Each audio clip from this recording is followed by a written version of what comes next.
Okay, આજે આપણે જોઈશું બાહ્ય વિદ્યુત ક્ષેત્રમાં એકલ વિદ્યુતભારની સ્થિતિ ઉર્જા અને બે વિદ્યુતભારના તંત્રની સ્થિતિ ઉર્જા. ટૂંકમાં આપણા બે મુદ્દા છે.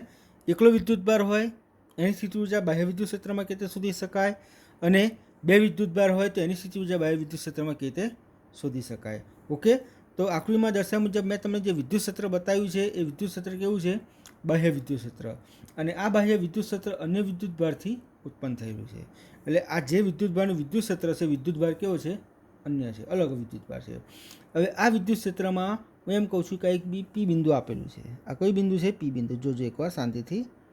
હવે જે આ પી બિંદુ છે એ પી બિંદુનો ઉગમ બિંદુની સાપેક્ષ સ્થાન સદિશ આર છે. તો હું લખું છું કે બિંદુ પીનો ઉગમ બિંદુની સાપેક્ષે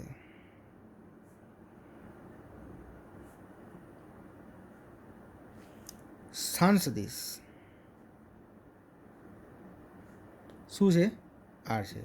આ જે બિંદુ પી છે એને યામાક્ષ પદ્ધતિમાં આપણે વસ્તુ બતાવીએ તો યામાક્ષ પદ્ધતિમાં વસ્તુ બતાવો તો એનું જે ઉગમ બિંદુ હોય, ઉગમ બિંદુની સાપેક્ષે આનું સ્થાન સદિશ શું છે? આર છે. ઓકે, હવે હું એમ કહું છું કે આ બિંદુ પી પાસે, કે બિંદુ પી છે એ બિંદુ પી પાસે ક્યુ વિદ્યુતભાર રહેલો છે, જેની સ્થિતિ ઉર્જા આપણે મેળવી છે. કયો વિદ્યુતભાર રહેલો છે? બિંદુ પી પાસે આ ક્યુ વિદ્યુતભાર રહેલો છે. અને આ જે ક્યુ વિદ્યુતભાર છે, ક્યુ વિદ્યુતભારની આપણે વિદ્યુત સ્થિતિ ઉર્જા શોધવાની છે. તો સૌપ્રથમ આપણે શું કરવું પડે? તો આપણને ખ્યાલ છે કે આ વિદ્યુતભારને અનંત અંતરેથી અહીંયા લાવવું પડે. હવે વિદ્યુતભારને અનંત અંતરેથી પી બિંદુ પાસે લાવીએ તો પહેલાં પી બિંદુ પાસે સ્થિતિમાન કેટલું છે એ આપણે શોધવું પડે. તો એનો મતલબ એવો થાય કે બાહ્ય વિદ્યુત ક્ષેત્રમાં જે બિંદુ પી છે, કે બાહ્ય વિદ્યુત ક્ષેત્રમાં બિંદુ પીનું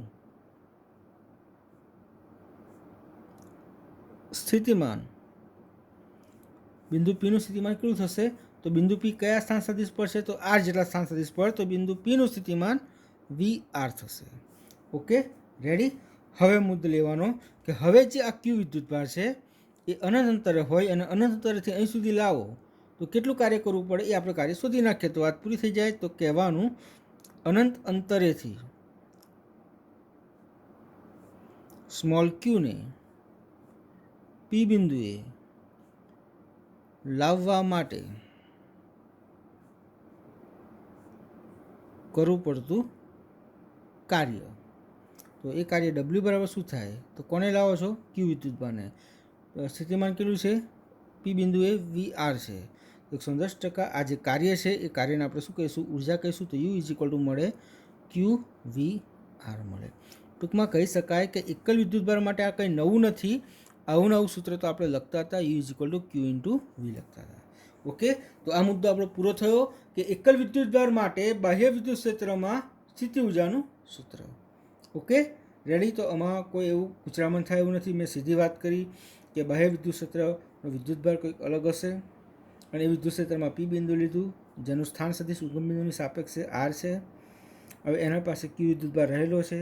આપણે સ્થિતિ ઉર્જા શોધવી હોય તો આપણે પહેલાં પી બિંદુનું સ્થિતિમાન નક્કી કરવું પડે. તો પી બિંદુનું સ્થિતિમાન મેં કીધું તો વી બ્રેકેટ આર સદિશ છે. ઓકે, તો હવે અનંત અંતરેથી ક્યુને પી પર લાવવા માટે કરવું પડતું કાર્ય ડબલ્યુ બરાબર શું થાય? તો ક્યુ વી આર સદિશ થશે.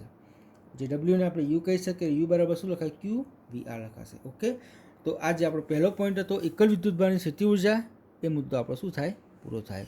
હવે આપણે જોઈશું બે વિદ્યુતભારના તંત્રની સ્થિતિ ઉર્જા.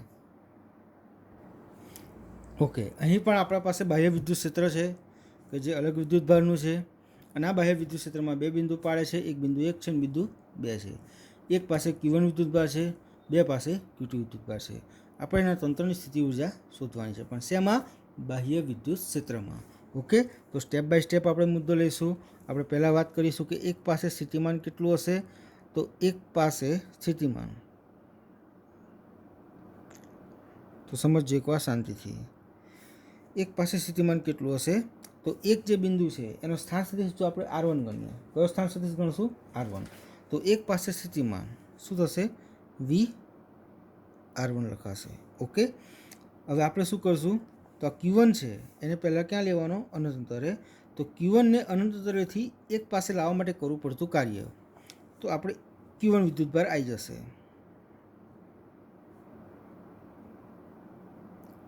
Q1 ને અનંત અંતરેથી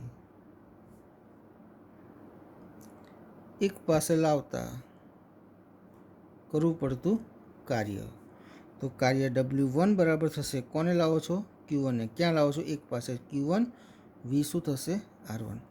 તો આ થઈ ગયું તમારે 1 નંબર. ઓકે, હવે સાંભળજો. હવે વાત આવે છે 2 પાસેની. ઓકે, જોજો એકવાર શાંતિથી. તો 2 પાસે કુલ સ્થિતિમાન કેટલું હોય?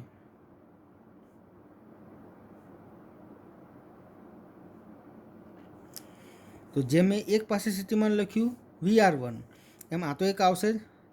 તો પહેલું લખાશે બાહ્ય વિદ્યુત ક્ષેત્રને લીધે સ્થિતિમાન,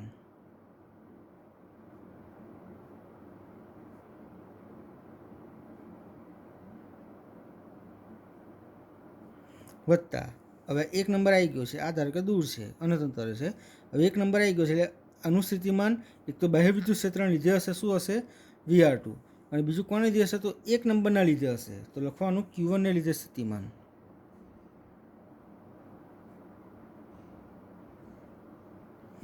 તો બાહ્ય વિદ્યુત ક્ષેત્રને લીધે સ્થિતિમાન જેમ VR1 લખ્યું છે, તો અહીંયા બેનો સ્થાન સદિશ શું હશે? R2 હશે.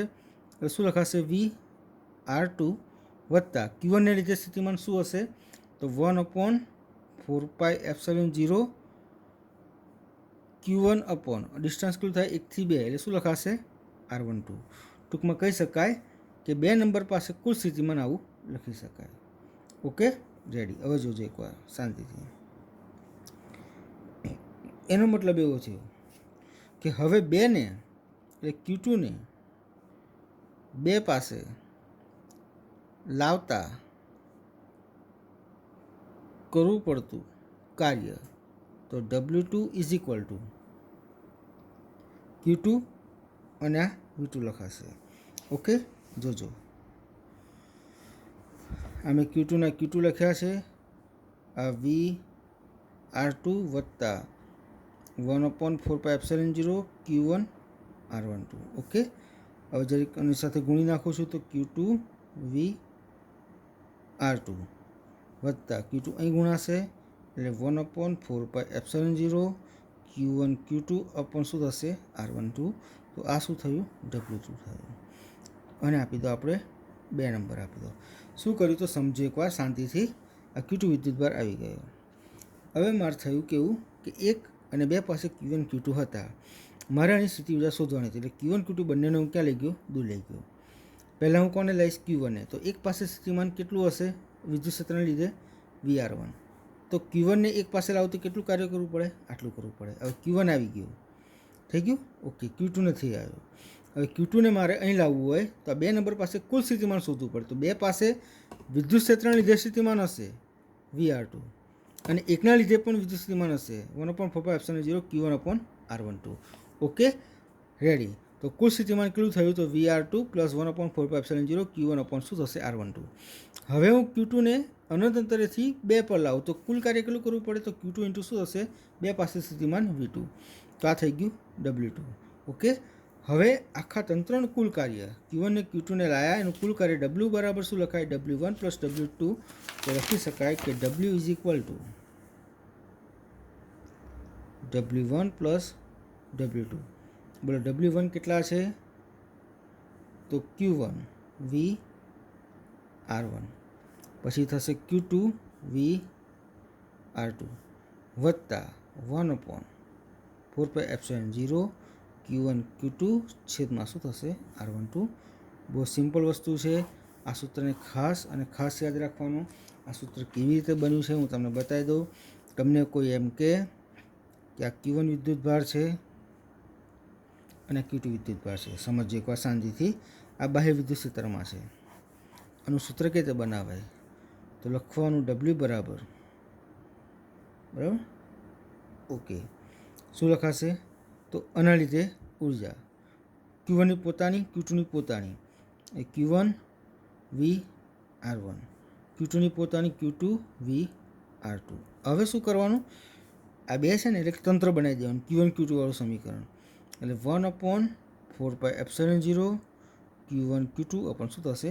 R12. Okay, ready. ટૂંકમાં આ રીતે ડાયરેક્ટ પણ તમે કોઈ દાખલો એક્ઝામ્પલ હોય તો તમને 2 વિદ્યુતભાર આપ્યા હશે તો બંનેની સિંગલ સિંગલ અને બંનેની એક ભેગી બનાવી દેવાની. ઓકે, 3 આપ્યા હોય તો 3ની સિંગલ સિંગલ અને 3ની જોડ કેટલી થાય તો 3ની 3 જોડ થશે, 1 2 2 3 અને 3. હું તમને એક્ઝામ્પલ બતાવું.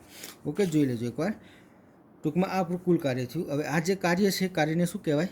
ઉર્જા કહેવાય. તો યુ બરાબર લખી શકાય Q1V R1 વત્તા Q2V R2 plus 1/4πε0 Q1 Q2 અપન શું થશે R12. ઓકે, તો આપણું શું થઈ ગયું? સમીકરણ થયું. ટૂંકમાં આપણી જે થિયરી છે એ થિયરી જે એકલ અને 2 વિદ્યુતભાર તંત્રની સ્થિતિ ઉર્જાની થિયરી શું થાય?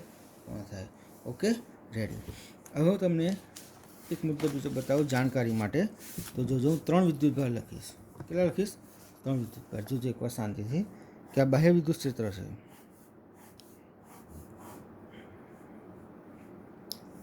એમાં આ 1 નંબર, આ 2 નંબર, 3 નંબર, આ Q1 વિદ્યુતભાર, આ Q2 છે, Q3 છે.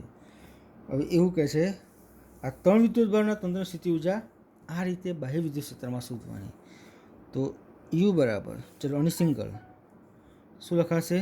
Q1V R1. આની પણ single Q2V R2. ત્રીજાની single Q3V R3. આ બધાની સિંગલ લખી નાખી. હવે જોડ બનાવી દેવાની 1 2ની તો 1/4πε0 Q1 Q2 R12. હવે 2 અને 3ની તો 1/4πε0 Q2 Q3 R23. હવે 3 અને 1ની તો 1/4πε0 Q1 Q3 શું થશે? R13. ટૂંકમાં સમજી શકાય આ રીતે કોઈ પણ તમને એક્ઝામ્પલ આલે તો આ રીતે તમને સૂત્ર બનાવતા આવડવું જોઈએ. તો આપણે એક મહત્ત્વની થિયરી થાય અને પણ ખાસ સમજવાની. અને આ થિયરીનો ઉપયોગ આપણે ઉદાહરણ 2.5 છે એમાં કાલે આપણે કરીશું. Okay, ready. અને કંઈ પણ ન ખબર પડે તો 110% કોલ કરી શકો છો. પણ સમજવાનું 3 વિદ્યુતભાર છે, 1 2 અને 3. તો આની સિંગલ લખી QV બરાબર, આની સિંગલ લખી QV વાળી, આની સિંગલ લખી QV વાળી સ્થિતિ ઉર્જા. પછી એની જોડ એક આ જોડ, એક આ જોડ ને એક આ જોડ થશે. તો 1 2 3 વિદ્યુતભાર તો 3 સ્ટેપ તો આવશે જ સિંગલના, અને બીજે 3 શું થશે? જોડના. અહીં જુઓ, અહીં વિદ્યુતભાર કેટલા હતા? 2. તો 2 સ્ટેપ આવ્યા કેવા? સિંગલના. અને 2 વિદ્યુતભારની એક જ જોડ બને તો ત્રીજો એક સ્ટેપ આવશે જોડવાળો. ઓકે, તો આ વસ્તુ ખાસ ધ્યાનમાં રાખવાની. Okay, ready.